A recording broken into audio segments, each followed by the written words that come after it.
We've seen how understanding what Excel does with its dates and times can make things a little easier, and for finding the difference between two dates, we know that they are just raw numbers behind the scenes, so we can take one away from the other, or cleverly use the DATEDIF function to find out total years, total months, remaining days between two dates. What normal taking away and the DATEDIF function cannot do is ignore weekends, and therefore only work with working weeks and working days. There are two functions that will allow us to do that. One is called WorkDay, and one is called net workdays. Let's have a look at them separately, which is the WorkDay function first. So equals WorkDay, open brackets.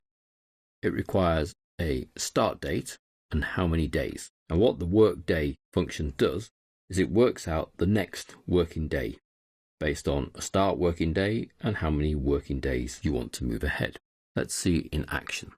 So we're going to say the start day is this cell here, currently has nothing in it, and the number of days is this cell here. Holidays is optional, and we'll leave that out for the moment, and then return. So that's K2 and L2.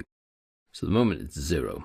So K2 and L2, let's just color code those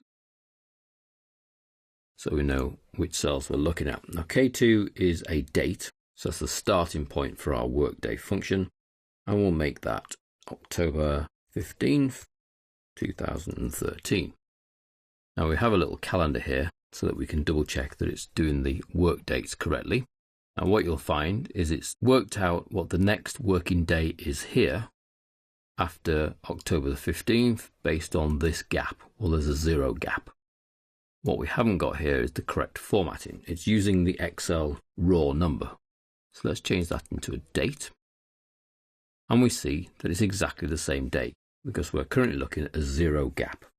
If I want to find out what the next working day is after October the 15th, given 5 working days, return, I find that it tells me it's 10/22.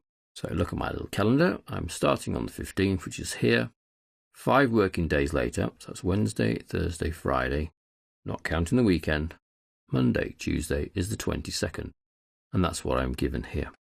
If I then wanted to calculate, say, 10 working days later, then we can do the same thing. We start on the 15th, 1, 2, 3, 4, 5, 6, 7, 8, 9, 10 working days later is October the 29th.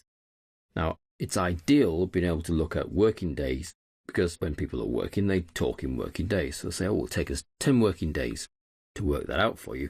And then you've got to change that up to calculating out the weekends and any holidays. Now, the workday function here can work and ignore holidays as well, be they bank holidays or people not available holidays.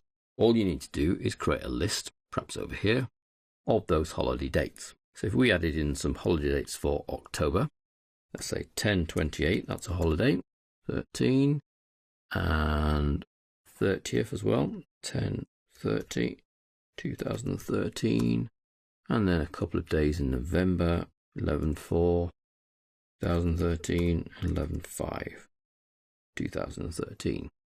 Ideally, you would list all your holidays for the year, and then anytime you use the workday function, you could reference that as the holiday list. So this is my holiday list. I'm actually going to highlight a bigger area than I'm currently using, give them some color coding, and then in my little workday function, what I can do is I've got the start date, how many days later, and then comma, the holidays is a list. So I would highlight this whole list here, and then return. Now we find that 10 working days after the 15th is actually the 31st.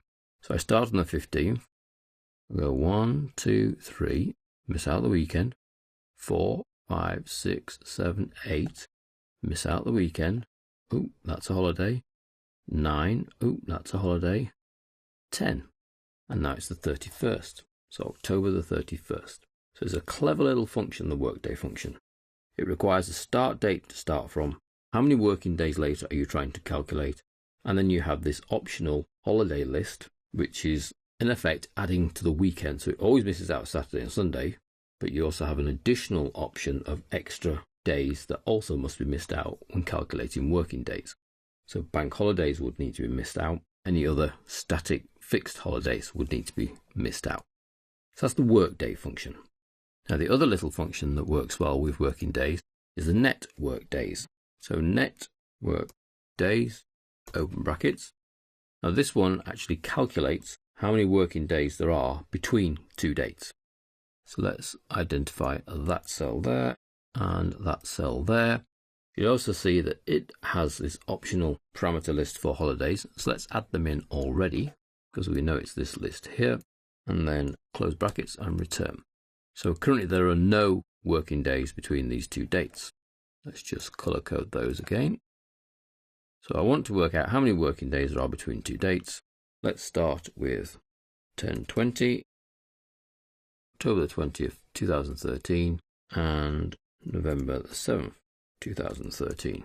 Now this will be quite tricky to work out by yourself without a calendar, but you still need to count along the calendar and missing out the weekends, and then the holidays we have to watch for those as well. Whereas here it's all done for us.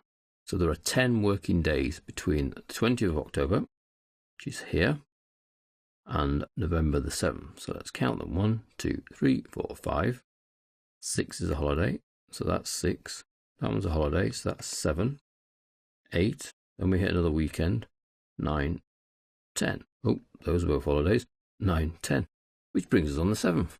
So you can see how much easier it is to use the function and a holiday list to work out the difference in work days, or the first one works out when the next date is when you supply it with a number of work days.